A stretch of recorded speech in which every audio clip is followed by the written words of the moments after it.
people, welcome back to the channel for a review of yesterday's performance is all I can say. Usually after we've won a game or we've put in a great performance, I'll give you some sort of a adjective to sum up my thoughts on the game, but yesterday all I can really say to start this off is it was just a performance, really, wasn't it? And I've seen a lot of mixed emotions, a lot of mixed reactions to yesterday's performance, and me personally, I'm quite reactionary. You'll find that we like to do these post-match reviews after or the day after the game because I'm a bit reactionary. I might say something that I don't necessarily mean or is a bit in the moment. And if for those of you who've joined us over the past for watch-alongs, you'll remember I was quite an emotional viewer of these games. But listen, we're going to get into it. As always, make sure you've smashed the like button, subscribe to the channel if you're new, all that good stuff. We always appreciate all of you coming in to see us tonight.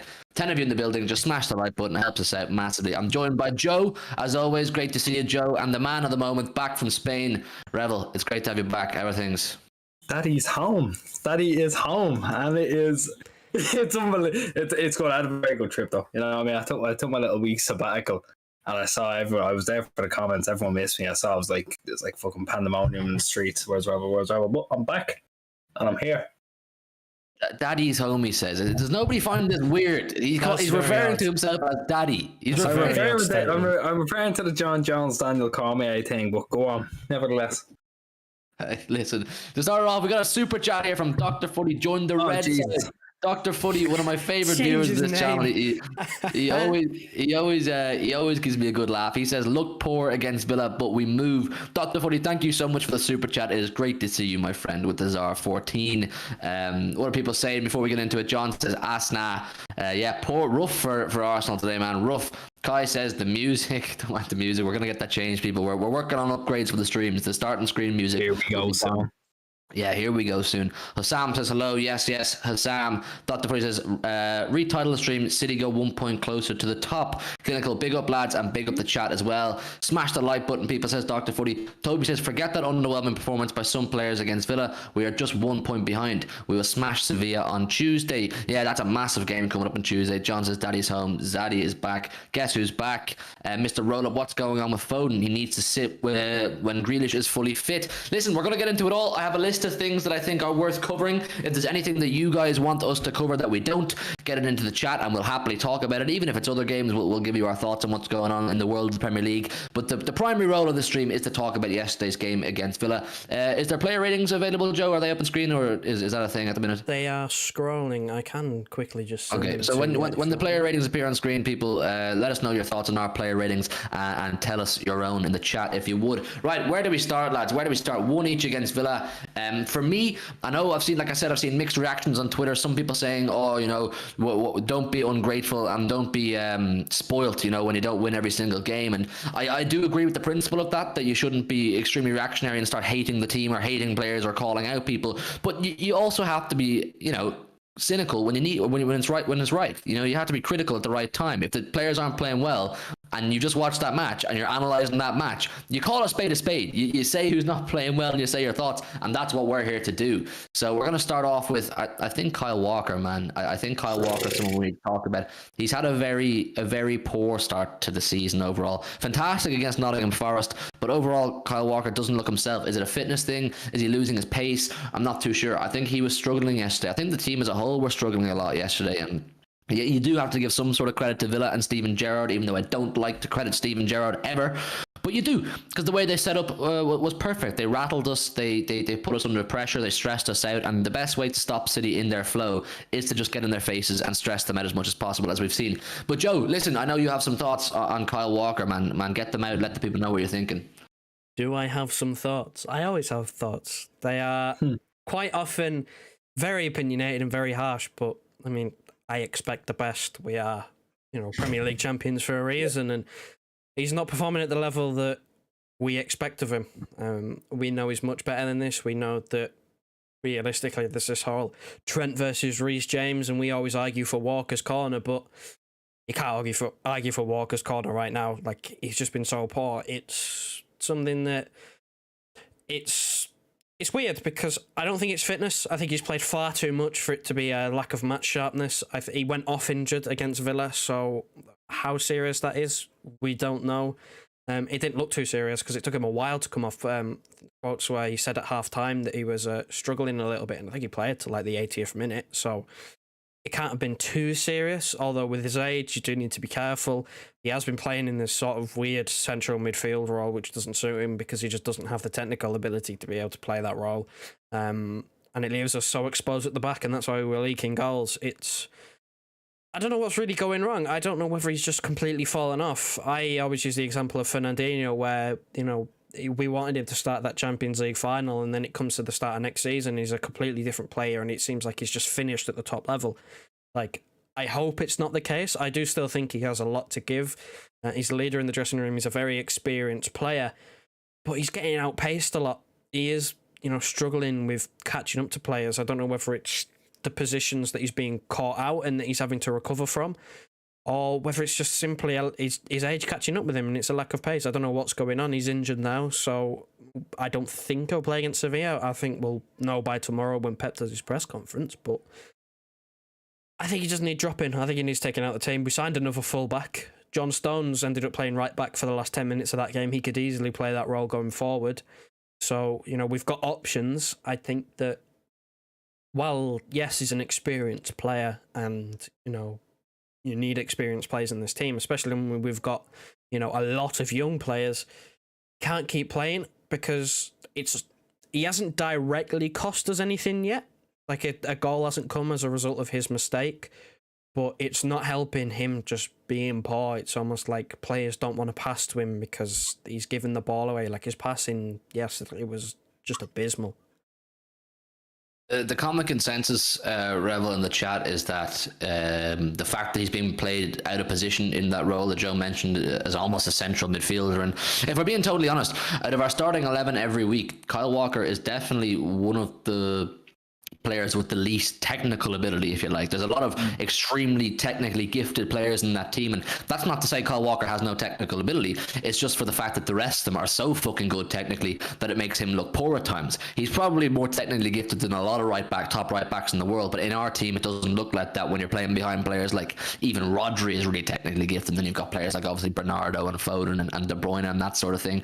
But he's playing in this role that Pep seems to be trying him out. And is Pep trying him out in that role because he's losing pace, because he's slowing down? Just tell him to sit further up the pitch, or maybe invert a little bit and break things up. I don't know, but it definitely doesn't suit him, and it's one of those things where it needs to be changed quickly because it is affecting the team. And the pace thing is true, man. The pace thing is true. Whether we like it or not, Kyle Walker is losing his pace, and his big thing was his pace. He's a fantastic tackler. He's great at one-on-ones in those tight situations, but there were times yesterday, Joe, you're right, where he was getting outpaced by players that have absolutely no right, or even 12 months ago, 18 months ago, that would have been able to outpace Kyle Walker. So that's something, and he's obviously carrying a niggle of some sort as well. We don't know how long that's been going on for. I have my sneaking suspicion that he's been carrying it for a little bit longer than we're aware of, and he just had to come off yesterday as a result of that. He couldn't go on with it anymore. I mean, I'm just reading through some people's chats here. Hassam says, I think Walker is struggling to adapt to the role Pep gave him, but I believe he will shine again. Absolutely. There's more than enough room still in this team for Kyle Walker. He's a perfectly good player to play right now. You don't say, oh, he's no use to us. I don't think it's quite to the same extent that you're on about with Fernandinho, where that season after the Champions League final, he just looked completely off. He simply wasn't able to hack the pace anymore.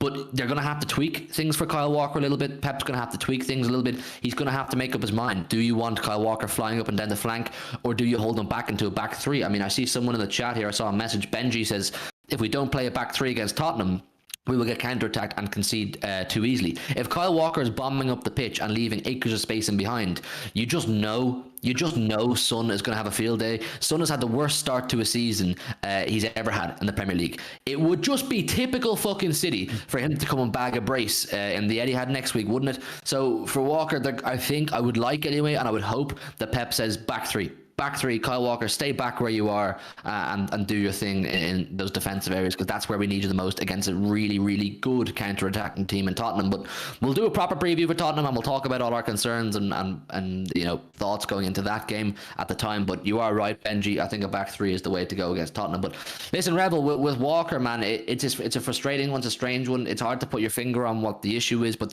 it's not panic stations. You don't say get rid of him. You don't say he's finished or he's washed, because you know that there's still a cracking player in there. But where do you stand in the whole thing? I kind of I definitely agree with the two years. I think the technical side isn't suited for the way he's playing. Like, he's not, I'll be honest, I think Edison's a more technically gifted player than Kyle Walker. He's that good with his feet. Kyle Walker cannot be in that role that inverts into a centre midfield. It doesn't work. Cancelo can do it because he can play anywhere. Kyle Walker is a very good defensively gifted fullback. That is, again, you said his strengths are his recovery pace, his 1v1s. That's as a result of his defensive capabilities, not him going forward. I think the back three is a perfect way to go. If we're going off that system where Cancelo's playing fucking anywhere he wants, if that back three is Diaz, Stones, Walker, that is set. That is fine, I think, personally. That's playing to Walker's strengths. That's how you get the best out of him. Not dropping into midfield and leaving the entire left flanks like exposed. Because the way I'm looking at it is he's trying to get an extra midfielder, but he also wants coverage for Rodri. Rodri doesn't need that coverage. I know he hasn't been as good this season as he was last season, but last season was unbelievable. So it's such high standards. But Rodri doesn't need that extra recovery player there. He needs someone who's going to flank out on the right. Otherwise, the whole their left hand side, totally open. Yeah, I don't know. It's a strange one, and McLovin makes a great point here. Great to see you, McLovin, by the way. He says asking Walker to play like Cancelo is like asking Cancelo, or asking Walker to play like Cancelo is as bad as asking Cancelo to defend like Walker. They both offer completely different things, and that's why Pep loves them so much, because they're both fullbacks that offer different dynamics. Most teams have two fullbacks that are really, really good at defending, and maybe one of them is okay at attacking, or both of them can attack a little bit. Whereas we have one extremely capable attacking fullback in Cancelo, who you almost give a free role to. You almost say to him, do what you want, man. Do what you want. Go up the pitch and get involved. And, you see those outside of the boot assists and those mega passes from Cancelo. And then Walker is the polar opposite. Walker doesn't have that technical ability and that vision and that ability to read the game the way Cancelo does and see things and gaps the way Cancelo does. So you kind of have to tweak it. Like I said, I think the way to go about it is to just tell Walker to be defensive Walker. Forget about the attack and don't worry about moving forward. Don't go up the pitch. Don't get involved. Just stay back and break up those attacks, particularly, like I said a few minutes ago, against teams like Tottenham, because they are going to counter. Conte is going to set up, allow us to have all the ball, but also get in our faces and frustrate us. And then when they nick the ball off us, like we saw with if you remember yesterday when Rodri got caught in possession and nearly cost us a goal, that kind of thing where Tottenham are going to try to play off. That's going to be one of their tactics, to get in the face of the likes of Rodri and De Bruyne in those middle of the pitch areas and try and force a rapid counter attack. We've seen over the years with Tottenham, no matter who they were managed by, whether it was Pochettino, whether it was fucking Nuno's thing, no matter who they were managed by, they were always great at counter attacking. And when you have players like Harry Kane who can link up the way he does and force rapid counter attacks, we don't need, or we can't allow acres of space to be left in behind for them to exploit. And like I said, we'll get into Tottenham on the Tottenham preview, but we're going a bit off track there. But with Walker, yeah, you just got to tweak it, man. There's still a fantastic player in there. It's not a time to get on Walker's back. You just have to understand that, like I said, I think he's carrying a bit of a knock that he's had for quite a while, and he's also playing in a role that doesn't suit his physical capacity anymore. So that's the thing. That's the thing with Kyle Walker, people. The next player I want to highlight is Kevin De Bruyne. Kevin De Bruyne was. Oh, here we go. I know. At the station.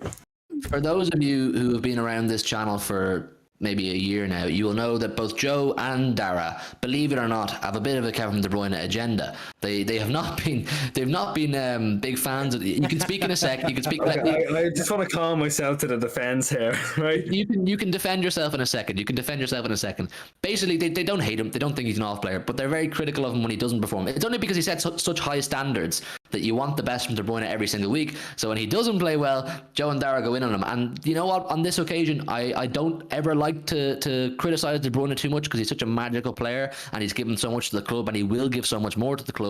But yesterday, lads, Joe, I'll start with you, and then Dara, you can state your case. Piss poor, as you said it into our chat list. He was piss poor.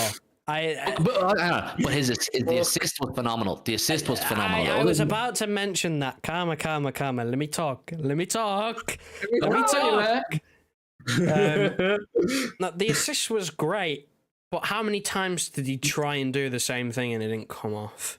Like, he's reverting back to last season De Bruyne. Kevin De Hero ball. He's trying too hard.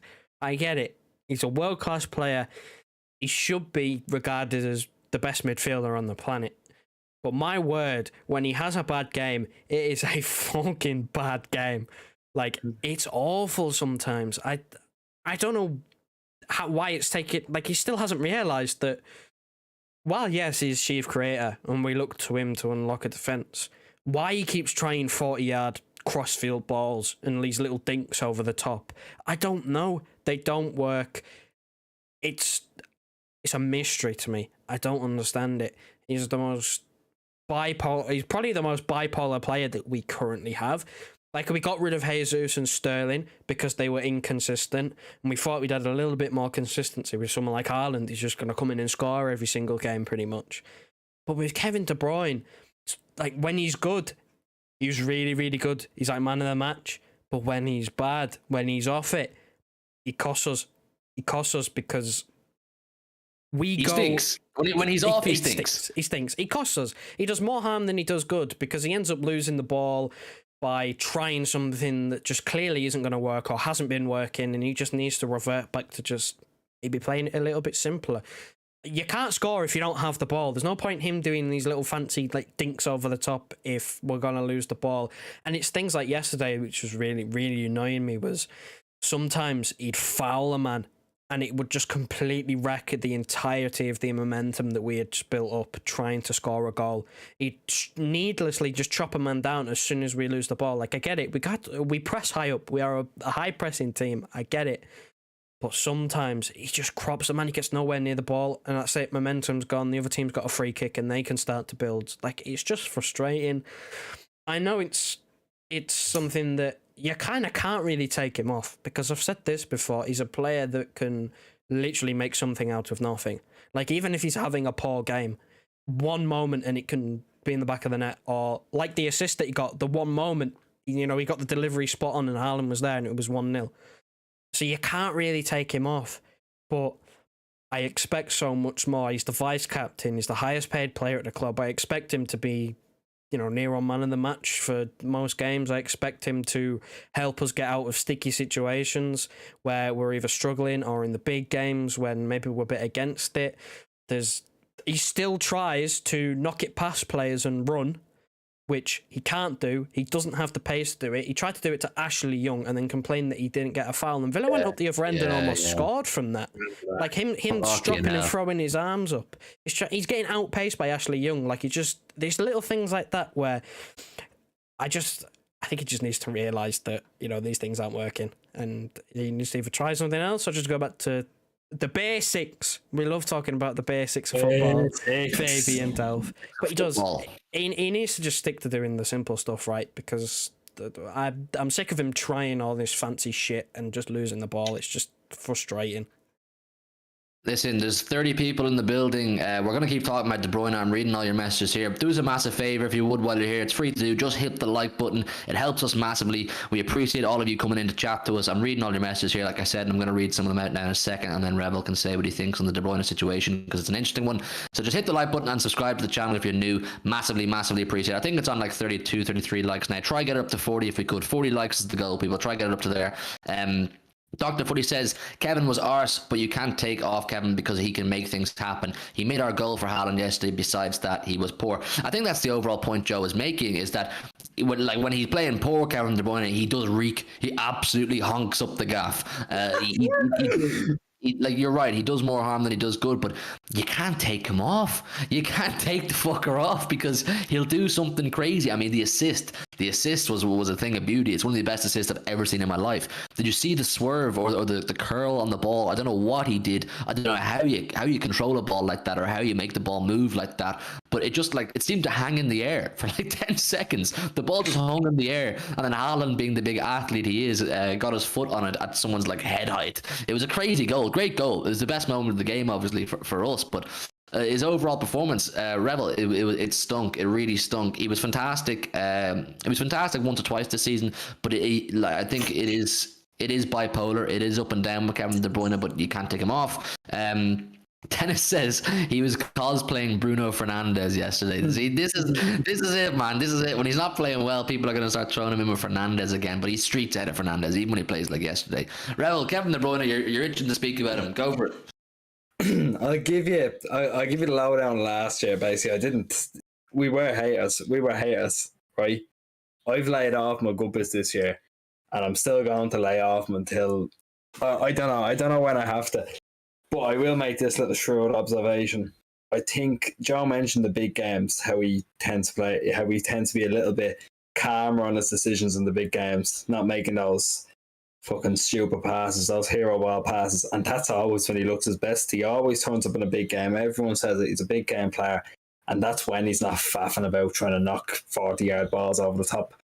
So when he does that against the games where we need to be pulled out, where we need to be teams that are, where we need to score against teams that are sitting as deep as they are, and he pulls that shite out, that's when it gets ruined. That's when he starts stinking the gaff up. It's when he tries his hero ball. If he played every game, like, well, obviously every game's a big game. If he played every game like he turns up in those massive Champions League days that Liverpool does, he'd be the best player on the pitch every single game, and Haaland could score 5 and he'd still be the best on the pitch. Banger says, I think he's disagreeing with you here, Joe. He says, I disagree. De Bruyne actually surprised me with how fast he is, at least with the ball. The thing with De Bruyne is, it's almost deceiving. Sometimes he looks rapid. Sometimes it looks like nobody can catch him. And then sometimes he looks slow. I don't know what it is. Is it the fact that he plays so much football? Does he feel the pressure of having to essentially be the chief creator, like Joe said, having to do so much? Do things get to him at times? I don't know. I firmly believe he's ice cold. I think, he's not quick. He's just incredibly difficult to get off the ball. He's a powerful runner. He's like Yaya Toure. He's just incredibly difficult to get off the ball. He's not necessarily quick. He literally just knocks it and runs through the middle of the pitch. McLovin says, to be fair, Ashley Young put a 21-year-old left winger in his pocket. Ashley Young, I know, 37 years old Ashley Young made Phil Foden, or beat Phil Foden in a foot race. Like, we'll talk about Phil Foden as well. He didn't have his best performance. He's next on that chopping block.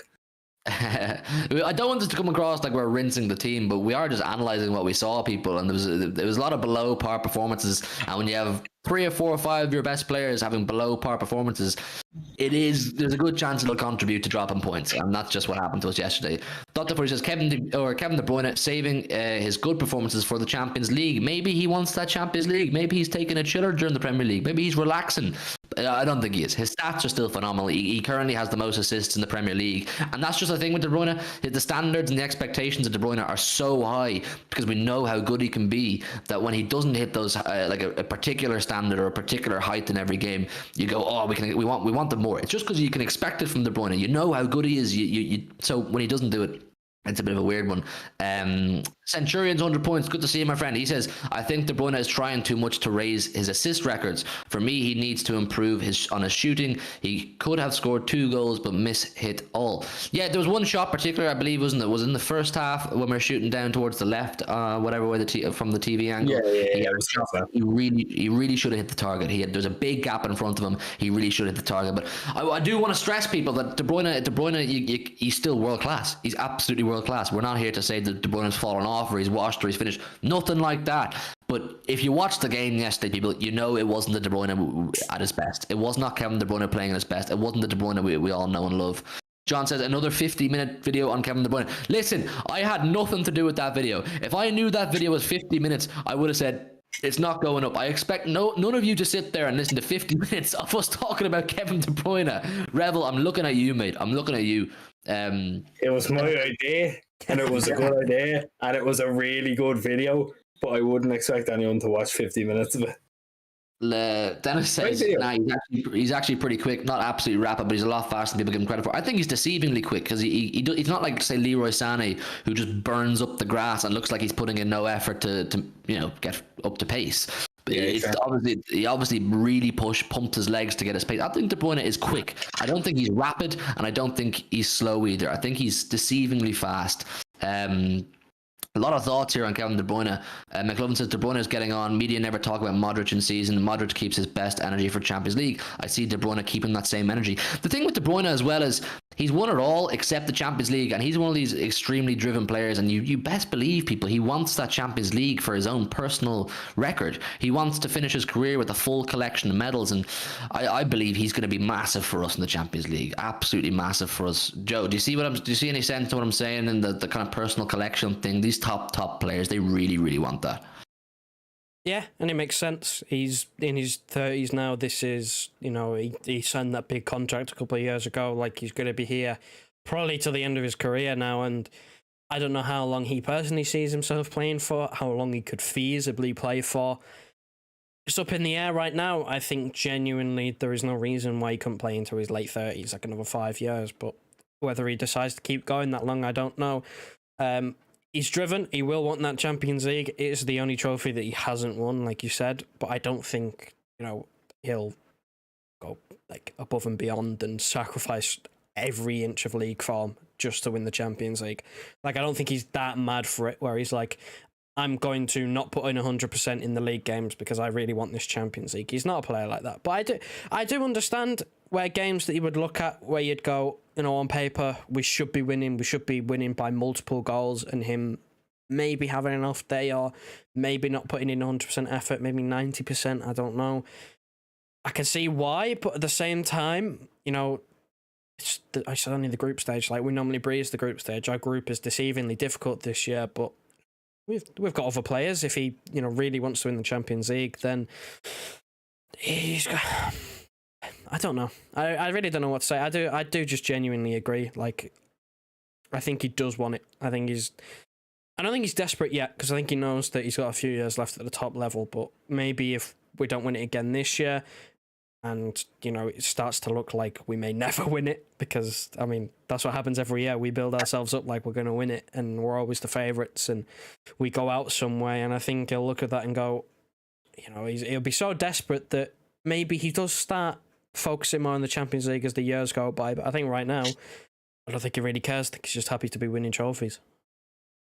Also, the thing with De Bruyne is if you look at previous seasons as a whole, his whole performances throughout the season, he grows into the season, De Bruyne, and he usually finishes the season extremely strong. Like, a lot of years have gone by, a lot of them where we said at the start of the season he doesn't look at his best, or he doesn't look the same way he did at the end of last season. And I think that's the thing. I think De Bruyne grows into the season as the pressure gets bigger and the games come thicker and faster, and there's more at stake, there's more on the line. De Bruyne tends to turn up even more. It's when these games aren't life or death. Like, it's not going to ruin our season. It's not going to put us out of a title race for the fact that we drew with Villa yesterday. But when it really fucking matters, De Bruyne does turn up. How many big moments has this guy got in the Champions League? Fucking in the Premier League, that winning assist against Villa in the last day of the season just is obviously the most recent massive one. And then the big assist for Haaland there against West Ham. This guy's a big moment, big game player. So he's going to grow into it, man. He's going to grow into it. No, but we're not here to slander De Bruyne at all. We're just saying, in terms of yesterday's performance, it was not the De Bruyne we know and love. And it was also, lads, it was not the Phil Foden we know and love. Phil Foden has not looked great this season as a whole. So far this season, Phil Foden has not looked great. The big moment that made him look bad yesterday was losing the foot race with Ashley Young. Listen, with Phil Foden, I don't know what it is, and he scored a few goals, I believe, or he's got a few assists, he's got a few goals. He's being more selfish, and that's something he said he wants to be. He wants to be more selfish, get his own stats up, but it is to the detriment of the team at times. This is me talking about the season so far as a whole. A lot of people have highlighted this with him and Haaland. He should have squared it to Haaland 2 or 3 times this season, and we could be talking about Haaland with 14 or 15 goals right now for just simple things like that. Listen, Rebel, with Foden, I also don't know what it is. He's not playing well, and maybe with Jack Grealish, my man Jack Grealish is back fit. I'd like to see Grealish play against Sevilla. We're going to do a proper Sevilla preview, I think, tomorrow at about 8:30, 9ish, and we'll talk about that. But I think it's time to take Foden out of the team for a little bit, give someone else an opportunity. I do agree with sentiment. Unfortunately, I think I don't even know. I can't even pinpoint what's wrong with him. Like, there's just so much going wrong. Like, there's nothing not going right for him at all. But I don't know. I don't like this, the new kind of, I don't want to say selfish side he's showing, but the kind of selfish angle he's going about. I don't like it. It doesn't contribute to the team very well. That's why Grealish is very pass forced. He's very slow play down, look for a pass. That's not what Foden's doing. Carly just seems that little bit greedier this year, and it's not like him at all. It doesn't suit him. It doesn't suit the team style. Do you know what it is? Can I just jump in there? Yeah. Something that we wanted from Phil Foden, and that I think we want from our wingers that Grealish does offer, even though he doesn't have the stats, is being direct. Phil Foden, we haven't seen him be direct with the ball at all, being aggressive and just running at the fullback. He keeps pulling back and looking for the pass, and that's fine. But we want him to take on the fullback at the outside. You want him to make driving runs into the box, and he's not doing that. Grealish will do that. Yeah, that's the thing. I think there's just something about him. Something about him this year that's really stunk up the place. I've not taken a liking to. But at the same time, your only really other option is having Grealish out there, and Grealish has been injured, so I think he could have been much better last year against Foden. I really do, but it's not something to worry about. Like, I'm not half concerned about it. I think it'll just gel properly at just the right time and he'll fly through, because realistically, it's his spot to lose, but he has lost it. Like, in my eyes, at least, I think he's lost it for the minute if Grealish is back in. And, you know, if Grealish picks up Foden will find it really hard getting back in, because, again, we have Alvarez on that right-hand side now who looks fucking animal. I didn't get a chance to talk about him. He is unreal. I'd love him on the right. And we have Mahrez, who I think is another person on the list. I could be wrong. But Foden has to find a way to stay in this team, because if he keeps playing like this, he will be kicked out. He'll be kicked out. He won't be started. I'd love to see. I'd love to start seeing a different front three. I'd love to see maybe a Grealish Bernardo partnership, an Alvarez Grealish and Alvarez Bernardo. These are, Alvarez and Bernardo have both been phenomenal when called upon this season. Based on form, you have to give Alvarez and Bernardo the nod. But I'd like to see Grealish against Sevilla. Joe, what do you think about the Foden thing? There's a lot of people who are frustrated with him in the chat. Chris Paulson says Foden pissing me off, bruh. Get Jack in. And Centurion says he's not. Foden's not a winger. He's a midfielder. We sold all our best wingers to rivals. That's a hot take. Do you know what it is? Do you know what it is? He's damned if he does, and he's damned if he doesn't. He's been slated for not passing to Haaland early on in the season and shooting instead, and he's clearly seen it, because yesterday he was terrified to shoot. He was trying to force it to Haaland at times when the pass just wasn't on. I think there was one shot that he did eventually take himself that was a good save from Martinez in the second half at 1-1. But apart from that, there was a couple of times where he just tried to force it to Haaland. And I think it's sticking in the back of his mind now. No, I was big on it. And why didn't he square it? But I think the main takeaway as to why we didn't win the game is decision-making from both the players and the manager. I think the decision-making, especially in the final third, was just completely wrong. I think we were trying too much to force it to Haaland, thinking if we just hit it to him, he will score, and that's how we will win games. While that might be the case in a lot of games where, it might be more open or we get an early goal and the other team opens up and there's a bit more space. It was 1-1. It was 0-0 at half-time. The game was very tight. Villa set up compact, tried to press us. There wasn't really too much room. And I think with Foden, it's literally just a case of he tried to force it to Haaland. He wasn't actually that selfish against Villa as he was previously this season, when he might have fared better if he was a bit more selfish. So he's clearly listening to what people have to say, which, fair enough, it might work sometimes, but he's damned if he does and he's damned if he doesn't. If he squares it to Haaland again, if he didn't square it to Haaland against, I think it was Bournemouth, when he had a tap in and everyone was going mental, and there was times yesterday I was screaming at the telly, just shoot, and he's trying to slip Haaland in through two defenders and it's just not going anywhere. And again, directness. This has been my main complaint about Grealish over the last sort of season. He wasn't direct enough. He was too safe. The safety was on. This is my current complaint about Mahrez as well. The safety is on. He's not doing enough. Foden, every now and then you'll see him, beat two or three players, drift inside and maybe play it inside to one of the midfielders who tries to make something work to Haaland. But, I mean, he didn't really do too much of that yesterday. I don't think I saw him do that once. Again, he was pocketed by Ashley Young, who didn't even start the game, but was probably Villa's man of the match, to be quite honest with you. He pocketed Foden. He managed to basically keep our whole left-hand side from doing anything at all. Anything. We didn't do much down that left-hand side. Now, I thought Gundogan wasn't that bad, but I think he was genuinely just a victim of the performances around him. I don't think the players around him did enough to, enable Gundogan to really do much on that left-hand side of midfield. He got a couple of decent positions inside the box, but that was about it. And I think with Grealish returning, Foden has to watch himself, really. I think with Alvarez scoring 2 against Forest, he really has to do something to, state his claim in the team, because right now with look at Forest being the performance of the season. That was when we had Alvarez in the team, and when we had the ball, obviously on paper he's on the wing, but Alvarez basically played alongside Haaland and we played with 2 up front, and that was our best performance of the season. So maybe we should try doing something like that, maybe against Spurs, maybe try something different, because it worked, and that's the best way we've played so far this season. And when we've played with this, typical 2 wingers, hasn't really worked with just the one up top, to be honest, when, Foden been slightly poor, making the wrong decisions. Mahrez hasn't really been making the wrong decisions. He's just been poor overall. Grealish has been injured. Bernardo's found his way back into the team. I'm not sure how Bernardo and Grealish will work because I'm not a fan of Grealish and Mahrez. I think Bernardo and Grealish would work because I think Bernardo's a much more direct player than Mahrez. But, we'll have to wait and see on that one. But I think I would play Grealish if he's fit enough. But that's like the big question. Is he fit enough? He's only just come back. It was all just a bit too slow yesterday, wasn't it? Everything was just slow and lethargic, and we weren't moving at the pace that we normally do. And Chris makes the point. He says he passes when he needs to shoot and he shoots when he needs to pass. It's that split-second decision-making is probably a bit off right now. You're right. Like, when you're screaming pass the ball, he doesn't do it. And when he should be shooting and he's trying to play Haaland through three players and this kind of thing, it's not working. It's simple decision-making just wasn't working for Foden yesterday.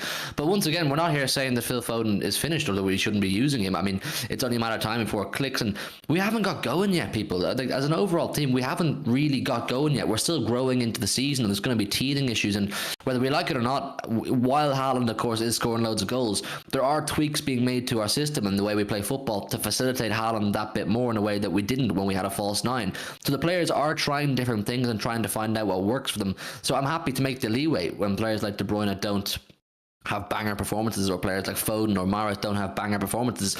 But when you isolate the player that you're talking about and you analyse their performance overall in the game you just watched, you have to be honest with yourself and say that when they don't play well. But the bigger picture is we haven't got going. We're going to grow into the season. Things are only going to get better. We haven't lost yet. We're one of the only two teams in the league that's undefeated, ourselves and Spurs. Is that going to change next week? I really hope so. But, we're growing into it. We're getting the wheel in motion. We're getting things working, and we're finding our way. And we're doing that, and we're still getting results, basically, is my point, which I'm perfectly happy with. I'm okay with players making mistakes. I'm okay with players not having great performances as long as we keep getting results, and you can see progression. You can see what they're trying to do. You can see what, they're trying to make happen. So with Foden, yeah, he's trying to build chemistry. He's trying to find what works for him. And once it clicks, it'll really click, people. We have an extremely talented squad here, extremely good players. We just need to wait for it to click properly, get into a rhythm, get into a flow. What do you think, Rebel? 100%. I think all these players kind of come into it. You mentioned De Bruyne earlier on. A lot of these players do come into it late season. They do come into it when the going gets tough. They wake up. But, you're adding such a kind of, I don't want to say trump card with a striker, but you're adding that new facet of going about your attacks. You need to take time to gel, regardless of how well he's doing. It also has to come down to the players around him. Are they getting it to him properly? Could he have scored more? Yes, we said earlier Haaland by now could have got 15 goals already if the service was much better. But everyone's going to have to adapt to having a number 9 in front of them after what was it, 2-3 years without properly playing with one? Basically 3, yeah. Basically 3 years without playing with a striker. They're going to need time to gel. When it clicks, fucking hell, I'm scared to see what happens when it clicks. Because they're scoring 3 or 4 again minimum now without being fully integrated with a striker. That's unbelievable. Yeah, it's just a time thing, people. They're so used to having a false 9 who drops into the channels and gets heavily involved in build-up play and having that bit more space in the box that you kind of have to work with and be creative. And that's the way these players are wired at the minute. So for them to now have that big brute up front to try and pick out or decide yourself if you should shoot and go yourself and play the way you used to when you had a false 9 there, it's different and it's difficult. Joe, what do you think on that? Yeah, I think it's just a simple case of just need more time. We haven't played... I think if you were to narrow it down, it's 2.5 years because Aguero got injured sort of January of that season where we didn't win the league, and from then on we literally haven't had him back and we haven't had anyone else. So it's like 2.5 to 3 years pretty much of no number 9. And I think Haaland is a problem in both ways. He's a problem for the opposition because he will score if you give him half a chance, but he's a problem for us because we're still trying to figure out how we can get the other players to work with him. I think that's why Walker's struggling, because Pep wants him in the higher up in the middle of the park because he's taken away that false 9 who was going to get involved in the build-up for someone like Haaland, who we all know, just listen to Sky, we all know he's going to get 16 touches a game and he's not going to be involved in the build-up. So I think that's why Pep's trying Walker in this more central midfield role, because he wants to have that extra body that he's missing with Haaland up front. I also think that's the reason why going forward we're good. We are very good. But in games where it's just not clicking, we really, really struggle because the decision making is wrong because we're having to change, the decision, essentially. With the whole thing of Foden's shooting when he should passing when he should be shooting, that's because he's not used to it. He's been in the first team. He's been a starter for pretty much this entire period without a number 9. He didn't really play with Aguero when he came through. So he's not used to playing with a striker pretty much at all at this level. So I think it might take him maybe slightly longer. I think that's the same thing with De Bruyne being a little bit on and off.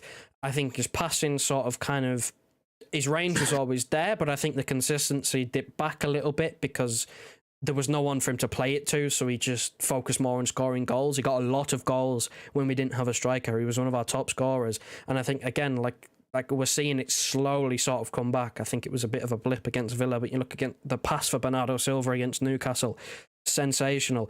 The cross that he got for Haaland's goal, even against Villa, like, it's still there. I just think it needs a little more, just shake off the rust. He will grow into this. And I think that's the same for every single player. We're so used to a system that works that when we change even just one player, because he plays so different, where he's not getting 40 touches like a false 9, he's getting sort of 10 to 15 touches a game, it has to change everyone's roles ever so slightly, but even a small change can offset things. And I just think you give it more time, we'll get there, we'll fine-tune things, we'll find a way to stop conceding, whether it means that we do go back to this 3 and we have one less body in midfield. I don't know. I trust Pep to work it out. He's probably the best man to work it out. So I'm not worried. I think, again, like I said, I think this is just a case of off day for most players. That very rarely happens. Chris makes the point, he says chemistry needs time, and that's just a fact of the matter. You can't make these fairly drastic changes by literally throwing in a top striker into players that have never had a striker before and expect it not to take a bit of time. And you can see frustration. I mean, it was a weird one yesterday because usually the players are robotic in the way they play on the pitch and their body language.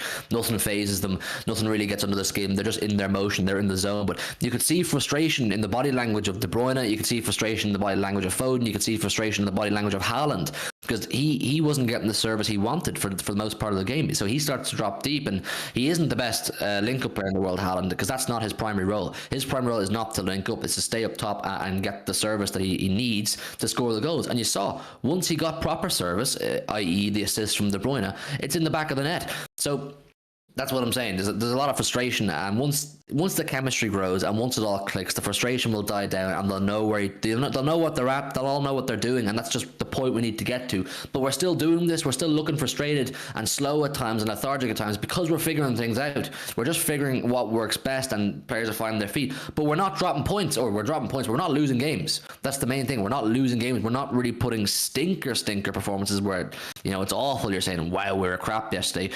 But you can be honest and say things need to improve, and we are optimistic that, like Joe said, when you have a manager as good as Pep, he will find the solutions, and I think he will. It's just one or two little things every week. Once they get improved and you can see improvement, that's all we want.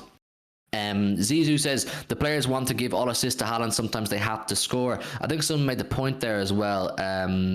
That they're just trying to force it into Haaland. Foden passed to Haaland when he had a scoring opportunity versus Villa, and people still get on his back beyond belief. That's the thing. I think they're caught in two minds a lot of the time. Do they look for Haaland and try to give him a worldly pass so he can score a goal and everything's great, or do they play like they did last year and be a bit more patient and build up and try work their way into the box? It's a tricky one, people. It's just time. These are teething issues. There's no crisis here. There's no disaster on our hands. These are just simple teething issues that time will sort out. The more they play together, once we find a front 3 that seems to work for us. I don't think we've found a front 3 yet this season through all the combinations we've used where you go, yep, that is the front 3. For me, Bernardo is in it.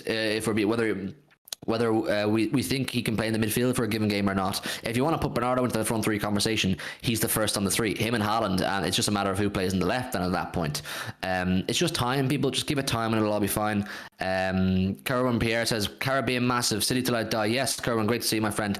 McLovin says look at Jesus, was Arsenal's best attacker, gave United defenders a lot to worry about, and brought Martinelli and Saka into the game more, but left the field without a shot on target. Sacrifices. But that's an ongoing thing with Jesus. Jesus that we know for a long time is that Jesus could put in an 8 or 9 out of 10 performance, play really fucking well, but not get a goal. He won't get the stats to do so. And maybe it's the same with Grealish as well, but Jesus' primary role was to be a striker for us, and he didn't get the goals that you would have wanted, particularly with the amount of chances that we created. So that's probably why we let him go, and that's why we brought in Haaland and Alvarez, 2 clinical guys. But Jesus was there for a long time. Jesus had built up chemistry and an understanding with the players, so they knew what he was at. They don't know what Haaland, and they definitely don't know what Alvarez are at just yet.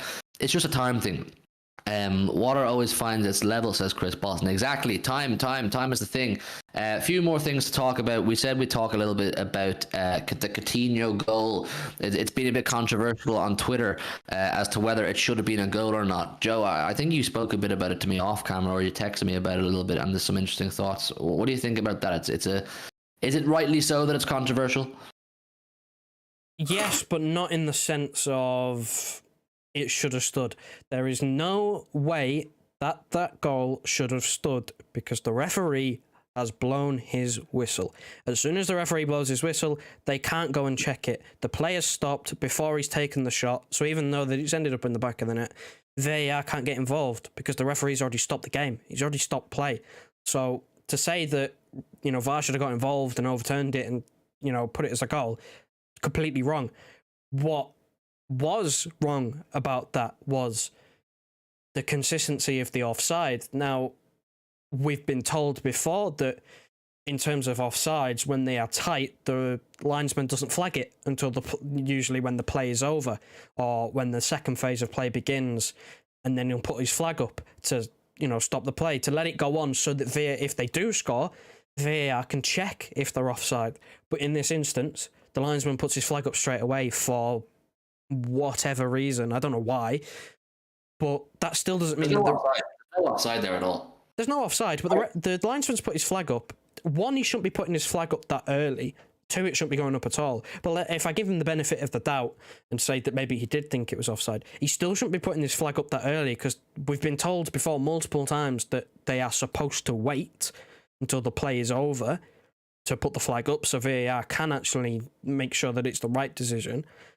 But the referee also didn't have to blow the whistle and stop the play immediately. He could have seen the flag go up and just let the play continue because Coutinho was lining up to shoot. And then if it ends up in the back of the net and the linesman, they blow the whistle offside and then they check it and then it's a goal, then it stands. But they stopped the game too early. That's nothing to do with VAR on that instance. That's just to do with the on-field officials at that point. But if the play had continued, the shot doesn't go in anyway. It doesn't go in. Stones moves out the way because the play is stopped and he doesn't want to get blasted with the ball, so he moves out of the way. And Ederson makes a half-hearted attempt to get close to the ball and it ends up canning off crossbar and going in. So if the play was allowed to continue, I don't think the ball would have ended up in the back of the net and we won't be having this conversation. But the reason why it doesn't count is because the play was stopped. So it's poor refereeing. They shouldn't have stopped the game, but if the game continued, I don't think it goes in. Yeah, I agree with everything you said, and you're right. Ederson effectively stopped playing. John Stones effectively stopped playing because of poor refereeing. So you have to feel for Villa a little bit because they were in possession. They were blown up for an offside that simply wasn't an offside. But I think we had a goal given to us in a similar situation last year. Bernardo scored it, I know that for a fact, possibly against Real Madrid or in maybe Sporting Lisbon, possibly. Zinchenko. Was it the one where Zinchenko was cropped on the edge of the box and Real Madrid half stopped playing and he just puts it in the top corner? That's the one. There was no whistle there. That's exactly the point there. There was no whistle there, so they play on. He played to the whistle. That's it. It's poor refereeing, man. There was a lot of poor refereeing across the Premier League this weekend as a whole. Really poor weekend for refereeing and for VAR as well. But listen, it was a tricky one, man. It was a tricky one. I think they got it right to not give the goal, but they got it wrong to stop play. Is essentially the best way to sum it up. Would that be fair, Revel? What do you think about the whole thing? 100%. Like Joe said it better than I could. If the whistle's gone, the game is stopped, and the players will know. The players, I don't want to say looking for an excuse to not play, but like if they hear that whistle, they turn off straight away for about 30 seconds, let it regroup. Stones does not jump out of the way. Ederson does not only flap at it, although we might have some people saying otherwise that he might only flap at it. But the goal wouldn't have gone in had it actually been in play. goal doesn't go in. They can't turn it around. It happened against Dortmund a couple of years ago when Bellingham done the same thing, but it was already blown up. This is a rule that's been there for ages. That goal cannot stand no matter what. But the referees are absolutely abysmal. I think it's the only thing I can add how bad they've been. They started off the season relatively clanger free. Don't know what's happened the last few weeks. They are falling apart. Just this week alone, you've had the Van Dijk red card, you've had the Maxwell Cornet goal, you've had the Newcastle goal, I think it was an own goal, chalked off. Arsenal's goal today, I think they got very, very unlucky today, Arsenal.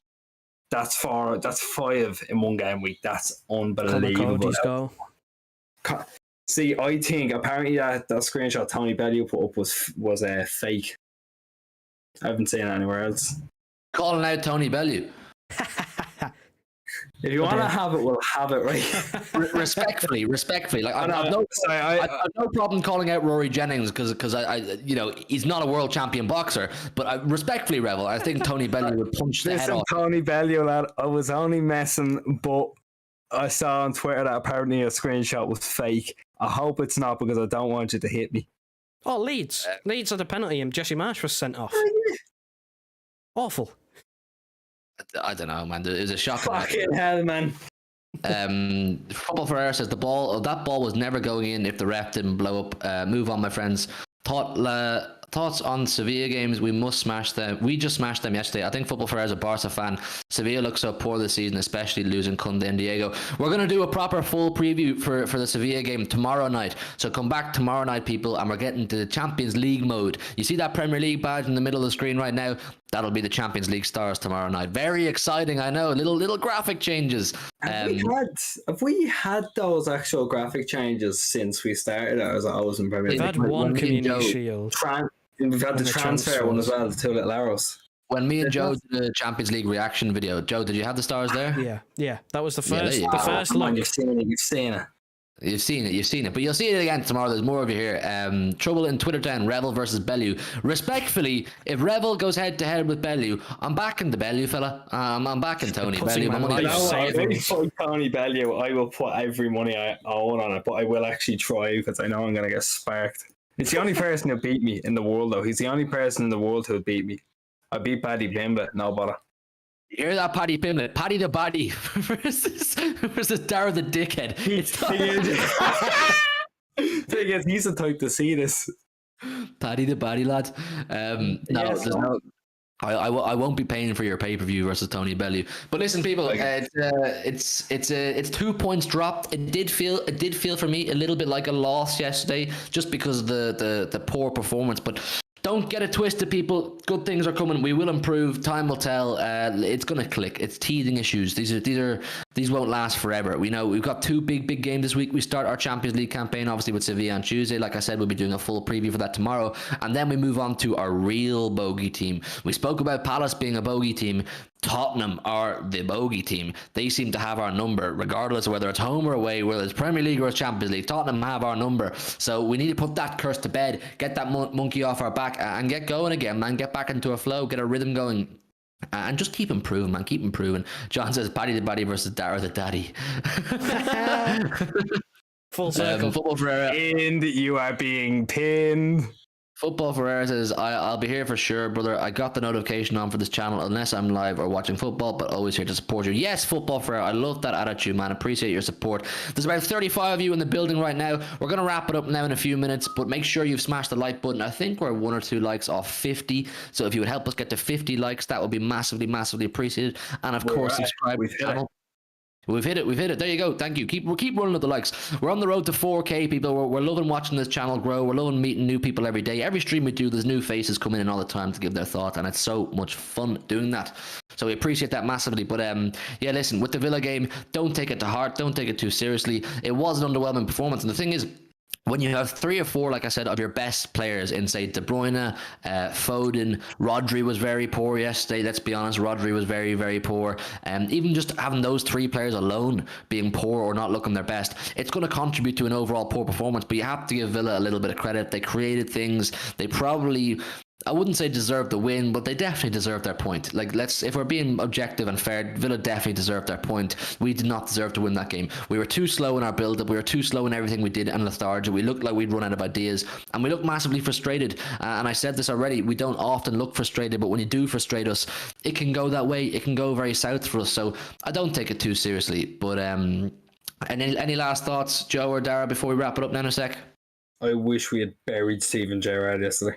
Christ almighty. I thought you were That gonna was say like whatever about the 3 points, yeah, putting that cunt into the managerial ground would have been a very nice ending to the holiday. Because not only is he Liverpool, he's also Rangers. Wow. Incredible. Incredible, mate. Thank you very much for that. Very easy. To the layout. Do you guys notice a lack of impetus and energy in our general play compared to Tottenham? I don't think Tottenham are playing incredibly well either. If I'm being honest, I think Tottenham have scraped a few results. They weren't great against West Ham. They weren't fantastic against Fulham. I saw a bit of that game. Fulham played quite well as well for the most part. I don't think Tottenham look amazing. I don't think either Conte or Pep will be very happy with where their team is right now, but both of them will be satisfied that they're moving in the right direction. So it's going to be a really interesting clash. Dennis says, I'll take the draw against Spurs. Now, we want to beat Spurs, man. There's a lot of people... We want to beat them, man. We want to beat them, man. We want to beat Tottenham. A lot of people talking about Tottenham in the chat here. When is that? That's Saturday night. I reckon Friday night. Friday night, we're going to do a full preview, a good long chat about that game because it's massive. But we don't, like, if it was up to me, I wouldn't do reviews of drop points. I wouldn't. I'd say I don't want to talk about it, but you have to be fair. You have to do your streams, and you have to show your face when things aren't going well. So that's what we did tonight. We wanted to outline our thoughts. We spoke to you. We told you about who we thought didn't play well, but there's no crisis. There really is no crisis. I'm not getting emotional over it. I'm not being spoiled or anything like that. It just is what it is. We move on, people. Listen, we move on. Listen, we're going to wrap it up now in a second. Or McLovin says, last question. Are you guys not worried that City always defend with the ball? That's our identity, of course. But do you think that's why we crash out the Champions League? We never get outplayed. Joe, do you want to take that one? Ooh. Defend with the ball. Ooh. I don't really know how to read with that one. Well, Bernardo, if you watch the clip, Bernardo says he is a attacking defender. It's almost it's. I do like the phrase. I do like the phrase you defend from the front, and I also like the my other personal favorite is the goalkeeper's the first attacker and the forward is the first defender. It's almost a case of we often dominate the ball, like even against the big teams, like we'll have majority of the possession, and that's sort of how our defending comes, just not letting the other team have the ball. Like, so we have to do as little defensively as possible. Like, for as much as you say we didn't deserve to win that game, Villa had one shot on target and scored it. Like, we dominated them. We weren't very good in the final third decision making. We dominated them though. We had most of the ball, most of the chances. We just didn't make the right decision, didn't take enough chances. So I think it's a very interesting point. I do understand, because a lot of the times when we do lose, it's usually because it's on the transition against the run of play, because we do defend with the ball, really, because we just keep it. We keep it away from the other team. And I think it's what we do with it. It's what we do with it is the issue. Do you know what I mean? Like when you're doing this thing, you're talking about defending with the ball. That's great because you're just stopping the opposition having the ball. You can't score without the ball, basically. But it's when we play like we did yesterday, where we have so much of the ball, but we're doing sweet fuck all with it. We're knocking it around. We're getting caught in possession. We're playing too slow, and like you said, not being clinical in the final third. Yeah, I think that it's something that, again, it's all about it clicking. As soon as it clicks up front, then fine. We're not talking about all these problems. Defensively, it gets much better because we know that we can always create something in attack. It's something that sometimes we rush things offensively because, we either get run out of ideas or someone tries some low percentage pass, and, I think we really have to create something because sometimes it just doesn't click and you just have to try things, but some things we try sometimes are ridiculous. I think that just... Yeah, I do agree. I can't really say anything apart from I agree. We're not known for defending. We're not known for high tackling numbers or high interception numbers or just high defensive numbers in general. We're not that sort of team. I remember Pep's first back-to-back set of titles. I think it was a Centurion season. We were 20th in tackles. We don't really defend like traditionally defend. Yeah, because we defend with the ball. Like McLovin was saying, we just defend with the ball because we have so much of it. Exactly. Benji says maybe dropping off sometimes will help counter-attack with Haaland running in behind.